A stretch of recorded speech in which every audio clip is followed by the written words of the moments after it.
So I've been keeping my eye on this whole Andrew James McGann situation.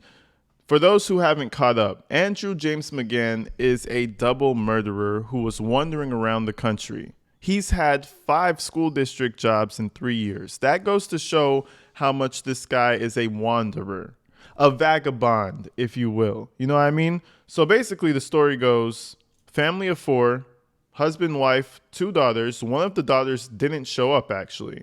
So she was able to avoid that entire experience. But anyway, they run into Andrew.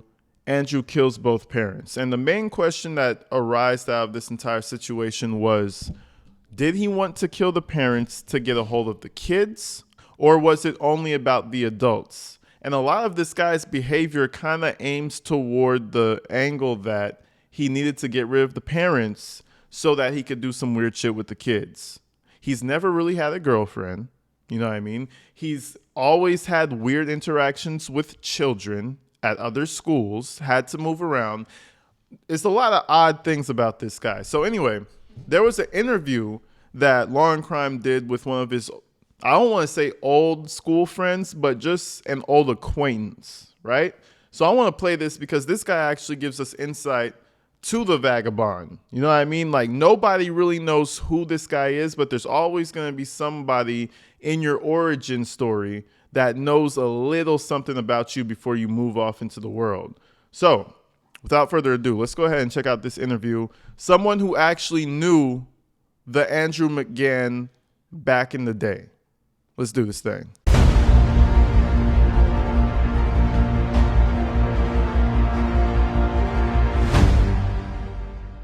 I spoke with a man named Bill Engelhardt who says he spent part of his childhood growing up with Andrew James McGann, and he's now coming to grips with the reality that the person he once knew is accused of this horrific crime. Here's our conversation. First question, Bill, is just how did you know Andrew James McGann?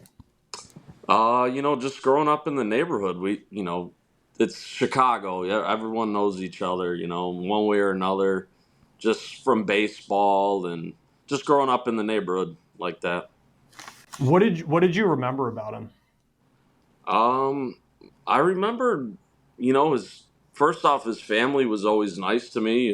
They were nice to everyone. His dad was a coach. His dad was my coach. Played baseball with him, and he was just, seemed like a normal kid. Interesting. I didn't know his dad was an actual coach. So he had his dad in his life and like an active father doing shit for the community.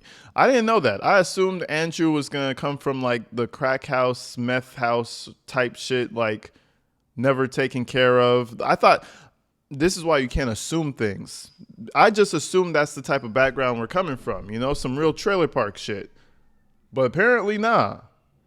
And do you notice that sometimes, I guess it's just an anomaly situation, but you'll notice like really not even great households, just decent households, just calm, nothing too, mama never got beat up by daddy, daddy never went to jail, nobody sell drugs, just a normal household. You'll get the most psychopath people out of that shit. Which really goes to show, man, it goes to show that it doesn't really matter to an extent how you grew up.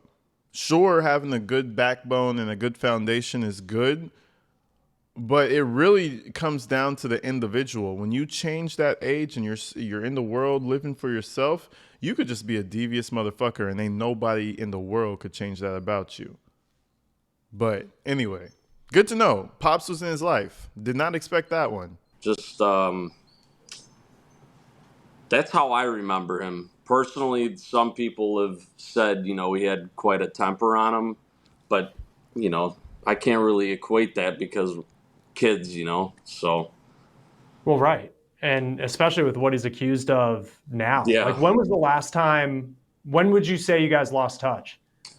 I would say I'd say probably going into high school. Like we hung out here and there, like just from, being kids, and he's over here and I'm there, and then everyone meets up. And so, but, yeah, probably like, freshman year, something like that. And from what I know, people that were really close to him, he like kind of they like all lost contact with him. Like I don't know what happened honestly, but they said yeah, like you know he ended up blocking me or something, and that's what I've heard. So Is there anything over the past week that you think about? And I know like you were kids when you knew him and then like here and there in the neighborhood, but like mm, anything over the past week that's kind of like in hindsight you're thinking about? yeah, for sure. It's just little. I'm pretty sure, not even pretty sure. I remember every once in a while you'll see people get arrested. I feel like that's a crazy feeling. I guess I'm coming to the age where it's like you see where your classmates decided to take their lives and shit, and then you go on social media and it's like, oh, such and such got arrested. Oh, such and such died. Oh, it's always a crazy feeling when you hear a classmate died or they ended up in some shit like this. And it always tends to happen around that time of your life. You leave elementary school, you leave primary school, you go into high school, and then you really, I don't know what it is about high school, and I guess it's all I guess it's just all the hormones, but you really change and you really separate yourself from certain people. And if you're weird, like I'm pretty sure Andrew was, then I'm pretty sure a lot of people separated from him during the high school period of his life. Little things like um just him really losing his cool, and like things that I've heard from people, and they're like, yeah, like 1 minute he's fine, and then if you're kind of messing with him, he freaks out, completely freaks out, and you know so much to the point where it's like uncomfortable. And I think we've all had that high school friend that's in jail, right? Do we? Maybe not a high school friend, but a high school somebody that we knew or were acquainted with and they're in jail now. It's always, listen, you can, I don't know, you can see the signs, is all I'm going to say. Like, it's never, oh my God, he went to jail? It's always like, oh wow, I guess he went to jail, huh? Like, and it's kind of crazy how I don't know, I find it kind of crazy because, like, you're in high school not really thinking about all this stuff, but you're really seeing the future murderers, the future chomos. Everybody's talking about high school as if it's like they're our future. They're about to be our future president, our future tech genius. Yeah, but they're also about to be your future chomos, your future fucking scammers, your future murderers. And I know we've all met a couple of them unknowingly before. I remember when we'd play baseball, he would get super, you know, really, really angry. But I also, like I said, it could be the pressures of being a kid and your dad's a coach, but just things like that. Just really, like, stories where I've heard he's cut someone off, like my friend's dad, and with his dad is in the car, and just freaking out at them for, just cutting and getting cut off. And it's like, there's the way he acted, there was no reason for it. Just little things like that are like kind of a red flag, like weird. Yeah, because like and I know we were talking about that before. Like there was just like your friend's dad and like had like some traffic dispute with him, right? And then he just Right. lost his cool. Yeah, and there was so much to the point where my friend was saying, who acts like that, like just off of that being that angry, and he even said like, yeah, it was. He even said it was uncomfortable how the way he acted because it wasn't warranted. Um, I know it's like probably a lifetime ago that you guys hung out and you knew each other, but Mm. like just as this story's like come out, like it's kind of a weird way to ask. Did he like date anybody? Was he like social like that? I from what I remember, because I hate to say because I'm not some handsome guy, but he always had trouble, like with the other sex or whoever he was with. But Sure. I never. And as a man, that's never an excuse. As a man, that is never an excuse. I've seen some of the ugliest motherfuckers pull. You know why? It's because it's personality, charisma, and confidence. And in high school, it's one of those things. It's as we grow up, we're not keeping track of like, ooh, I dated. Well, maybe we are, but I don't. But in high school, it's a big deal if you're getting some pussy or not. So for the fact that everybody knows that he's not getting no pussy, that's kind of a red flag. Some people are slow bloomers, you know what I mean? But some people are also weirdos. And most of the times you can tell. Most of the times you can tell. So I like that they asked this question because it kind of leads into the whole arrested development, underage enjoyer type of theory that we're creating right now, you know? But nah. As a man, if you're ugly, bro, you still should be getting some pussy. I don't care, okay? I'm not the most handsome man on the planet either, but guess what? You know what I'm saying? Like, come on now, listen. You gotta you know what I mean? Be funny or some shit. Do something. They'll like you.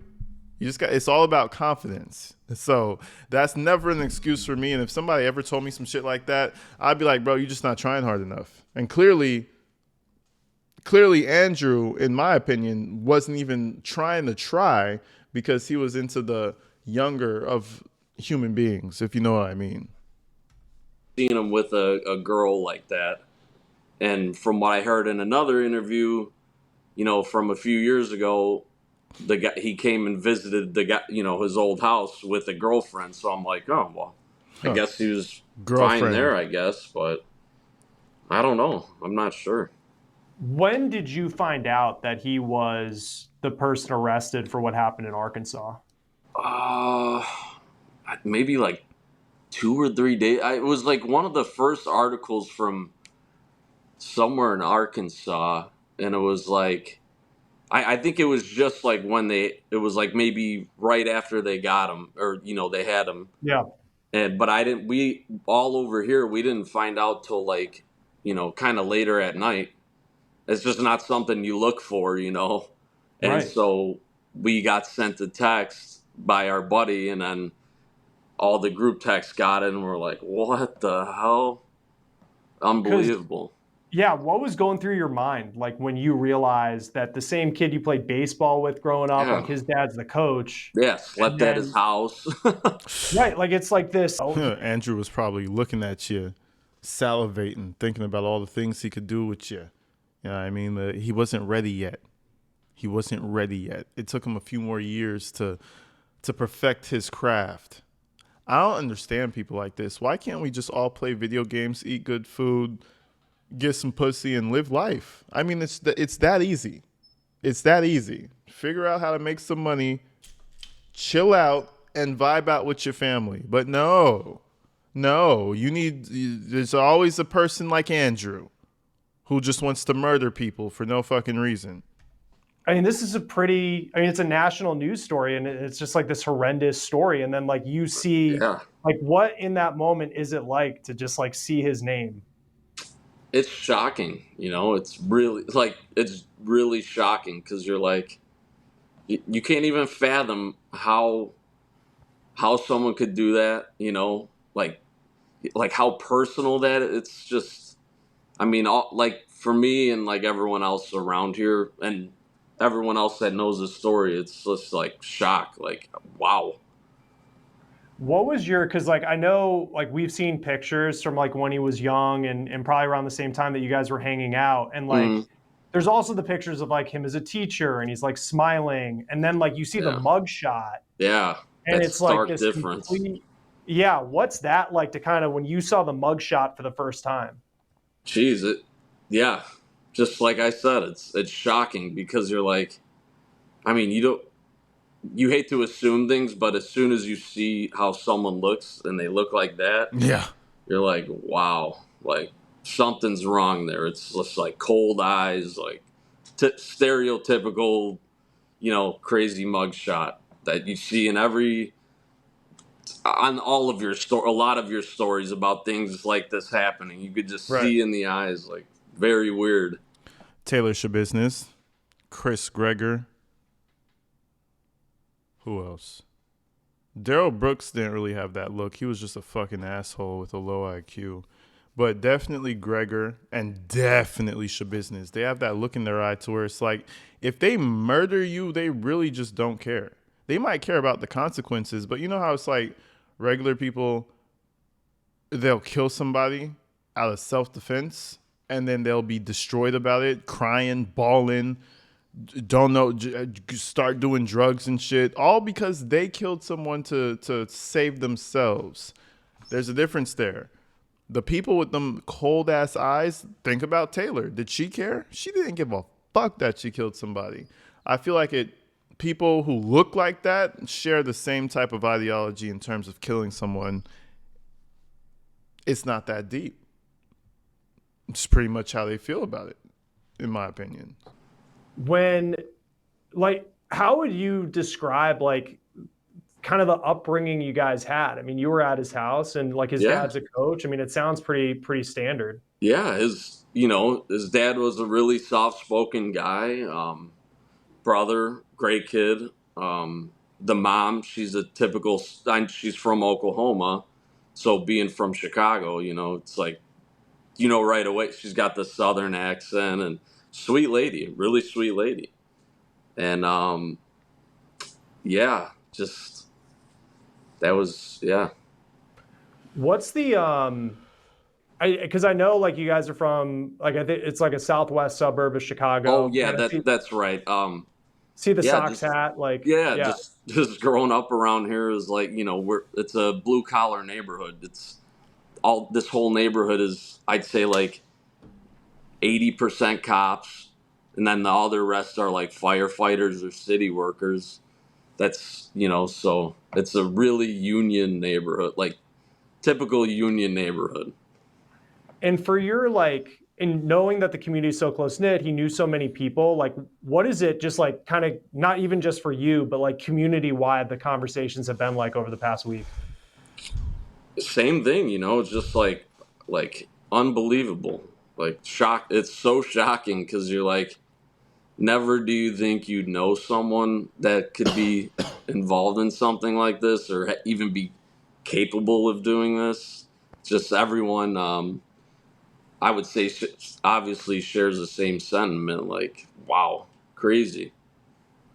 And then just because I know you and everybody in Chicago knew him as Andy, right? And then Mhm. like I know, and like someone can change their name. Like I know he was known by Drew, but then it's like the police thought his name was James for 24 hours. Right, using the Like, middle name. What do you make of that kind of part of the story? Because it feels like even the Chicago part of it, it took like days to come out. Where like nobody has really Right, been able to track down a lot about him. I know from every like article I seen from the days prior, you know, before they like really knew things, I was like, they're not mentioning that he was from here. I was like, they're like, oh, he moved to or he moved here or there, and I'm like, he lived right here. He was This guy reminds me of the Outdoor Boys guy. That's who he reminds me of. The Outdoor Boys. Have you seen it? Go subscribe to his channel if you haven't. It's an amazing channel. I'm pretty sure everybody on the planet has heard of the channel already. That's who he reminds me of.